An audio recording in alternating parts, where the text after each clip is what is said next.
Hey, Real Green Ninja here. The video you're about to watch is a supplement to the existing tutorials and help videos already available on the Real Green website. I do take a more casual approach because I'm presenting this information as I would if you called in, although I may have a little fun with it. This video is based upon the information I, as a Real Green technician, would provide using my experience on the help desk.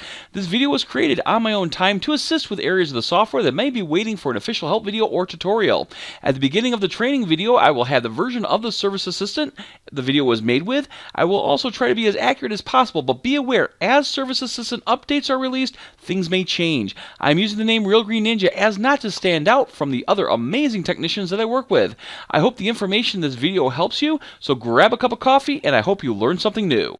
Hey, Real Green Ninja here. Today we're doing my crash course on work orders. So let's begin. When you want to do work orders, essentially what a work order is where you're going to be doing line item pricing. You're going to go through and say we use 5 of those and 6 of those and 5 of those and 4 hours and so on and so forth. You're going to do what's called work order or line item pricing when you're doing work orders. So this is not like pricing, price charts or man hour or doing by manual pricing and stuff like that. Now, I did do a video called the 5 methods of pricing, or how to do pricing in Service Assistant. And again, you may want to check it out because it describes the different ways to do pricing. But again, with work orders, we're either going to be doing it off of estimated or actual time and materials. Now, there's 2 things we have to set up before we actually can add a work order to the customer. First thing is the products, okay? What we're actually going to be using for these work orders. Now, unfortunately, there's no real easy way to mass import products into the system.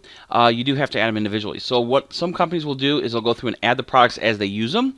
Other companies will go through and hire someone, maybe minimum wage, maybe someone's teenage son or daughter, and they'll give them only access to add products to the system, and then show them how to do it, and then they just sit there, plug away, do data entry, and there's like a part-time summer job, a little extra spending cash or something. All right.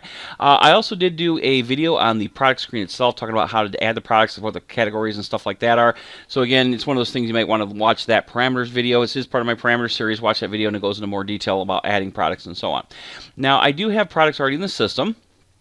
And we'll take a look here. There we go, Ninja Stars. And you'll see it's going to have the product code, its name, unit of measure, subcategories. And again, I went into more detail for my, the product screen itself. So like I said, you might want to check out that video. Now, one thing that's important is you do want to make sure it's available for production as well as it's available for work orders. All right. If you're charging man-hour rate, okay, again, as a separate line item, what you can do is you can create a product called like 1-person crew, 2-person crew, 3-person crew, 4-person crew, and then set it up that way. And then, of course, depending on how many people go out to the job site, you would then indicate, that level of pricing. All right. If you do for labor, if you are charging by, if it's a labor product or whatever, you just check mark labor right there. So the other thing too is you can add crew notes as well as proposal notes. So let's go ahead and put an edit here, crew notes, and you might have something like careful, sharp edges. Ooh, careful. There we go. Okay, so again, it's something your crew would need to know. Proposal notes would be something your customer would see. Need for wall decoration. Okay, so again, like I said, you're going to put the notes in there, and I'll show you where they'll show up. Now, if you're doing work orders and line item pricing, you can actually add the tax code for that particular item if you charge tax. So if you charge a sales tax, you'll want to make sure that sales tax code's in there because you're charging the customer tax. If it's like a service tax, because you're charging for labor or whatever, then you can want to make sure again that you have this service tax code in there. So what's nice, convenient, if you hit add all, it's going to throw everything in there. Now the customer themselves also have to have the tax code on their customer screen for it to calculate tax. So if I put a customer in the system and I give them just the Michigan service tax, it's not going to add all or charge all 4 of these. It's only going to charge the one that matches what the customer has on their customer screen with what I have here on this taxable table. All right. Again, you can do master products and stuff like that. Again, I go into more detail talking a little bit about how that's set up. But again, for this one, I'm just talking about work orders itself. And once you have the products in there, you have your notes and everything like that, you need to have the work order service itself. That's going to be under data, product parameters, and then services program specials. So when we go to services here, you're going to go through and create it just like any other special job, except you're going to have this work order checkmarked, as well as you're going to need to decide how you want to price it. So if we scroll down, I actually have 2 jobs in here already from my prior video on the 5 methods of pricing, and you'll see I have one that's estimated, one that's actual. All right, so when I go to estimated, again, you'll see it's checkmarked for work order. If I go to pricing, it's set to estimated time and materials. Again, you have whatever you want. It could be a landscape job, fountain installation, irrigation installation, again, whatever the name of your service. I just did it just to make it easier to tell what I'm doing. Now, also with the work orders, I'm not too worried about the size of the customer's property, because again, I'm not pricing by a price chart or anything. I'm pricing based upon line items. Also, usually with work orders, you don't have them automatic renew. Again, because it's something like a landscape job, you're not necessarily going to do it from year to year to year. But again, if it's something that you do line item pricing for that you want to renew, you can tell it to auto renew, and then when you do renewals and so on and so forth. Max per year, again, it's probably going to be doing 1. Again, because we're going out there one time and do it. Job type is S for special. And then, like I said before, we're not caring about what the size of the property is, so we're not going to worry about putting a units of measure in.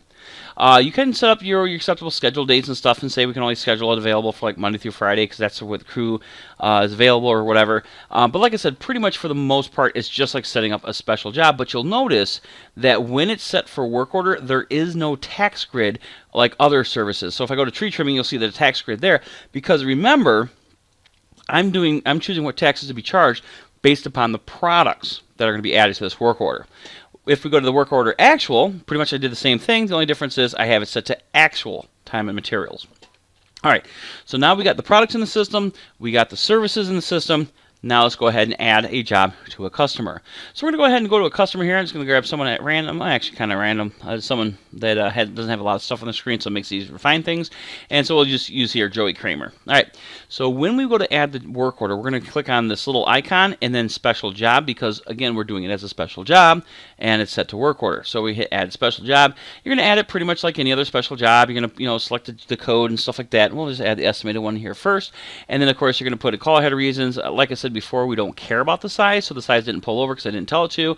Again, you can also change the acceptable schedule dates. Again, like any other special job, you can change things on the fly. But the thing is, though, is that once you have the job in there, you'll need to put in the items themselves, the products themselves. So we're going to put all this in here and hit save, and again, hit any required fields that are necessary. But you'll notice there is no price yet, because like I said, we haven't built out that work order.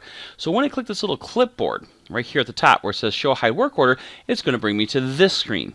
Okay, now to add a new product to the work order, all I have to do is hit new, and it's going to give me a drop down. I'm going to go ahead and select, and again, I'm going to use my Ninja Stars here. There we go. And then I'm going to have, by default, it's going to throw the estimated quantity as 1. So let's say I expect to use $5 or 5 of these Ninja Stars on this job. Put that in there, and it's going to recalculate the price and stuff, and you'll see that the extended price is $105. So as I was saying is, you can put notes in for the products themselves, and all the notes of all the products will print on there, or you can tell it to use custom proposal notes or custom work crew notes. And again, I'll show you where those show up here in a moment. So once you have all that in here, you're going to hit save, and now the work order has been priced. So if we go back to this screen, you'll see there's the price. I'm going to go ahead and add the actual work order job. So again, because I want to show you how the work order pricing works based upon what which way you're pricing. Actual error, okay, status, active, and I'm going to put my salesperson in here, hit save. I'm going to go to my clipboard, hit new, hit my thing here, in for Ninja Stars, and then again, I'm going to put the 5 in because that's what I had the other one set up for, and then save. Okay, so now that we have our work orders in there, now I can go through and generate things like proposals and invoices and stuff. So let's go ahead and do that right now. So I'm going to go back into my job. I'm going to hit a little clipboard here. And I'm going to show you what a proposal looks like. So when I click on proposal, you'll notice that it says proposal at the top here, as well as a job number. Okay. The reason I want to point that out is because I want to show you a really cool trick if you do a lot of the same type of work order jobs. But again, there's going to be a job number there. And then you'll see it says to print proposal note. Well, because I told to print proposal note, this is what's going to show up. If I have a custom proposal note in there, I can check mark this and it's going to override this one. All right, so again, custom proposal will replace the standard proposal note. Crew and work notes. Again, these are notes that are under here, but like the thing is you may not want your customer to see what the proposal or the crew notes are on their proposal. Special job invoice message, job notes. Again, you can go through and check mark what information that you want to show on it. Okay, under you can product codes, quantities, done date, and so on and so forth. Now you do have a couple different options as far as how it's going to display information. We're going to go ahead and do job totals only for right now, and then I'll go through and show you the different ones. And then of course, there are companies out there that have custom work orders, custom proposals. Again, that's something they want special, but it costs money, and most customers don't do that, or most companies don't do that. I could keep in mind you're our customer, so anytime I say when I talk to a customer, I'm actually talking about one of you guys. Also, you can tell it to print the logo too. I'm going to print the logo here. Now, again, once you have it all there, I'm going to do preview, and I'll show you what it looks like. There we go. So see, again, it's going to say proposal across the top. It's going to have their customer information. Again, if you have your company information in there, I'm going to have the company information. If you scroll down here, again, you'll notice that. It's going to show you the total amount and stuff like this on the proposal. Now, you may not want that information to show, again, depending on what you want to do. And again, you can turn things on and off. But like I said, right here is the part they could tear off, and then they can, sign it, put their name, and so on and so forth. And there's a barcode you can scan, to pull up the job, and so on and so forth. So like I was saying is, right now you'll see it's going to take the work order actual. Again, it's going to be the name of the service. There's my job total, what I'm using, how many of I'm using, and then of course there's that note. Now let's say I want to actually show the price for each individual item. I can go to item detail billing, do a preview here, and you'll see again it's going to break it down and show me the items. So if I come here, and let's cancel that out, and I add another item to it, and I think I got a couple of them in there. Oh, there. I think blowgun darts was another one that had pricing in there. Let's try that. Let's find out here. Okay, cool, it does have pricing. And let's say I expect to use 100 of these. There we go. Save. Now if we go to proposal, go to item detail billing, preview. Again, you'll see it's going to give us a breakdown. Again, you may not want your customers to know what the price is, and again, you just do it as a total there.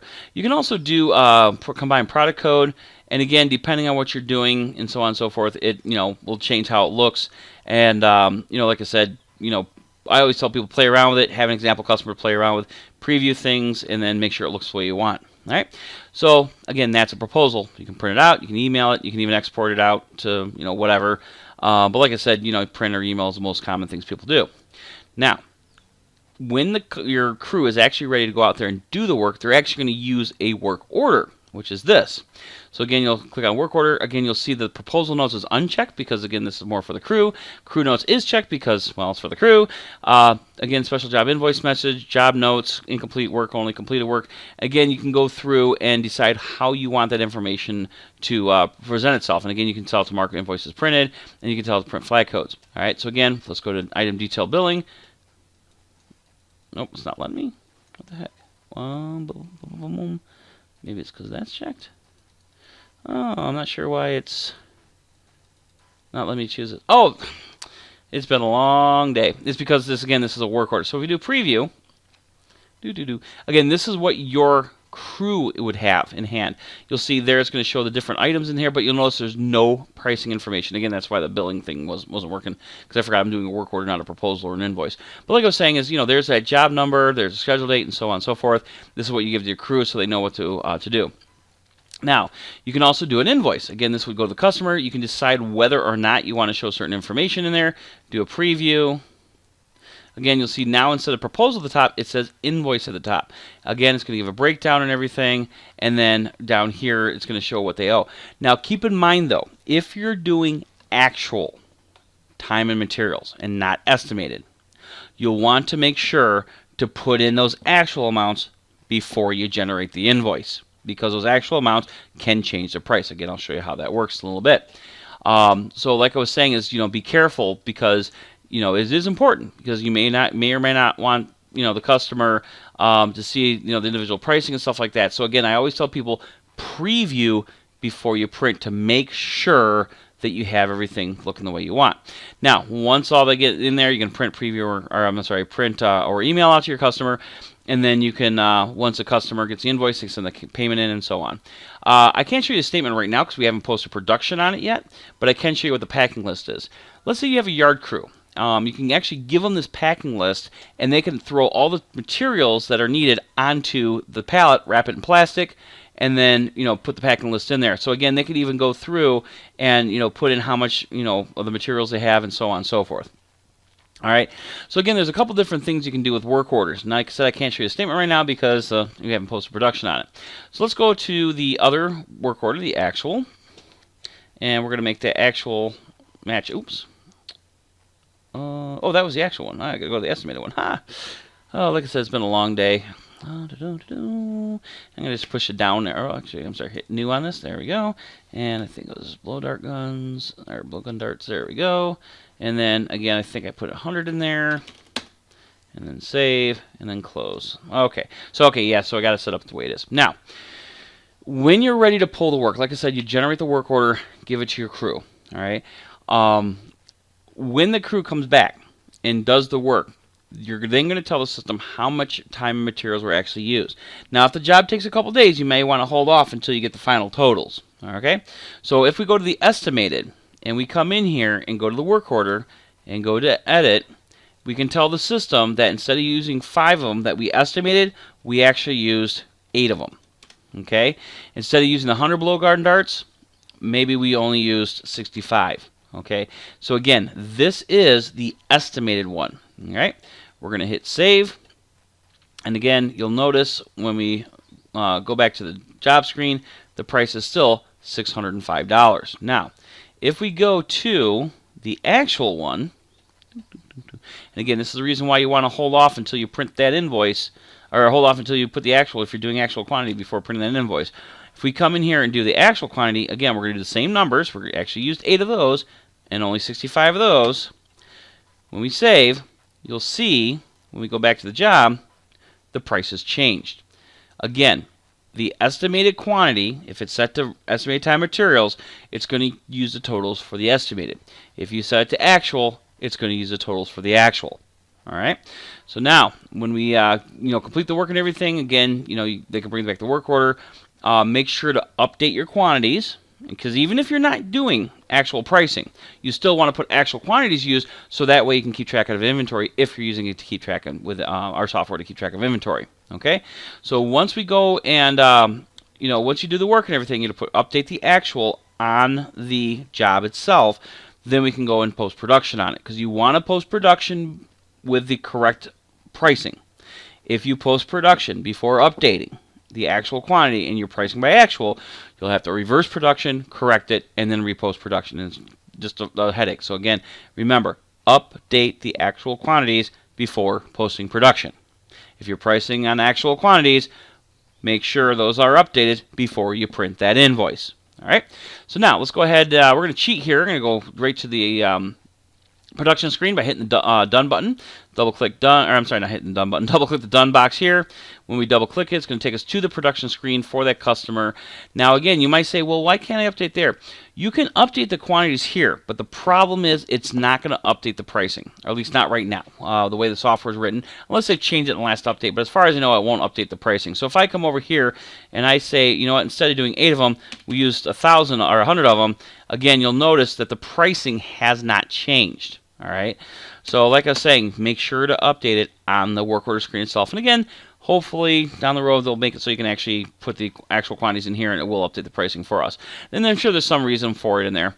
Again, you're going to put how many people, or you're going to put the crew in there, you're going to put the date. And let's say we actually had a crew of a couple people, we can go through. So keep in mind though, if you have multiple crew members, let's say you set it up, let's say you create the 2-person crew labor product. If it ends up being a 3-person crew labor product and you are charging because there's 3 people out there, you got to make sure to remove that 2-person, add the 3-person crew, and then go ahead and post-production, and then, of course, indicate who did the work. Like I said before, unfortunately, it's not going to automatically update that information on the work order. Pretty much everything with the work order is done through that work order screen. Again, you're going to put your time, conditions and stuff like that if you want to put it in there, start, stop time, and so on and so forth. Got everything in there, save. And then you're going to post. All right, cancel and yes. So again, you'll see that the estimated, even though our actual was less, the estimated did charge them $605. So we come in here, again, we're going to put in the exact same information. There we go. And I'm going to put in Sam, and I think I did this as 50. There we go. And then today's date, again, put it in there, save, post, cancel. Like I said, it's good. We're pricing this one off of actual, so our actual actually ended up being a little bit less. Okay, so we get that in there, close that. Go back to the customer screen. You'll see those jobs are marked as completed. Their balance has increased because, again, we charge them based upon how we're pricing. Now, I mentioned a little earlier the job number. Okay, there are going to be times where you might actually have the same job from, the same, job that you're going to do it from person to person, which pretty much means you're going to have the same materials, but you're going to have different amounts. You can create a default job. You might have yourself in the system, maybe have like test customer as the name or example customer or whatever. But if you have a job that you've created in the system, and I'm going to go back up here a little bit, and I'm going to create add a special job. I'm going to add the estimated work order one. There we go. Again, I don't care about size. Oh, got to hit my sold by.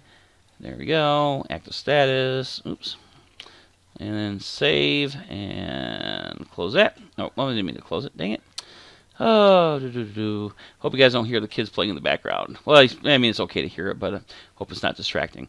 All right, so again, we're going to go to the work order, and let's say normally on this job, you use the Ninja Stars and the blow darts. Again, you use whatever you dart, like sleeping darts. Let's see, Ninja Stars. Okay, and then push down arrow. Oops. Oh, dang it. There we go. Push down arrow. Okay. And then go through. What's another one? Hey, sledgehammer. Actually, I thought this was sledgehammer there for a moment. Okay. So again, you'll see that this one had the pricing in there, so I threw the pricing, but the rest of them don't have pricing. But as I was saying is, let's say this is a standard loadout for this particular work order job. Okay. So what we're going to do is we're going to hit save. Now, I'm going to go to the proposal. I'm going to take note of what this number is. Okay, so again, it's going to be job number 306071. It's also the same number that's up here. But like I said, if you're ever curious, you can always hit the proposal, or you might even print something out. You might even have like a spreadsheet or maybe a post-it note with these different job numbers. And I'm going to copy this job number. Now, you're not going to post production. Again, I'm keeping the estimated quantities one there and everything like that. When I go to another customer, I can go ahead and hit this little add special job. We're going to add the work order estimate. Actually, I don't think it matters which of these work orders you do. It just matters what job number it is, or what the products are and stuff. Real Green Ninja, save. There we go. We go to work order. Now, what we can do is we can actually hit this copy work order products and notes from another work order. When we click this icon, we can put in that work order number. So again, I just did a copy and paste. Now, once you get the work order number in there, you can either overwrite, which means replace whatever's in here, or add to or append whatever's in there. When I hit copy, are you sure you want to? Yes. Boom. There's those products. So like I said, you might have standard loadouts for different work order jobs. Add them to an example customer. Take note of the job numbers, and then you can go through, and it's really easy to throw a new job onto a customer and then copy the amounts. And again, of course, you go through and say, okay, we're going to use 5 of those and 5 of these, and again, we hit edit. Oh, may help with edit. So 5 of those and 6 of those and 85 of those. Again, you can go through and change the quantities, and of course, it's going to price and everything like it does before.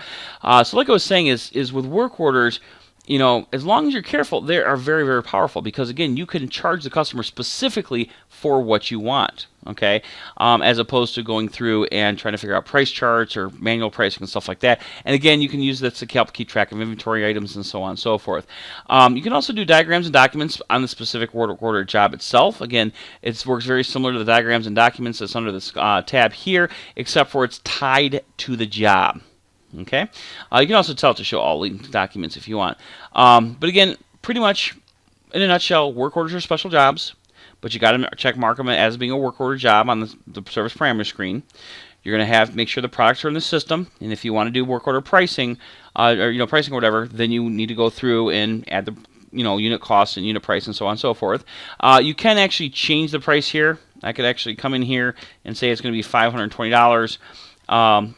Oh, I guess I'm sorry. I forgot they made it so you can't do that. I do apologize. So again, like I said, you're going to go through, set up the work order, set the pricing, and everything like that. But like I was saying, is you're going to decide: do we want to do estimated? Do we want to do actual? Once you're on the work order screen, you would add the products that are going to be used. You can do proposals, work orders, invoices, statements, and packing. And let's backtrack a little bit because I want to show you what that statement looks like. Go to the work order statement here, and again, we're going to hit the little thing here, and then statement. And again, you decide what you want to show, preview, And there we go. So again, this is what the work order statement will look like, because you'll notice it included the prior services, because I said print other services done since last statement. So if I uncheck it, you'll see it removes those. So like I said, always preview before you print, just to make sure everything looks the way you want. And then, you can send it out to your customer. And again, of course, this is the part to tear off, send it back with their payment, and so on. All right.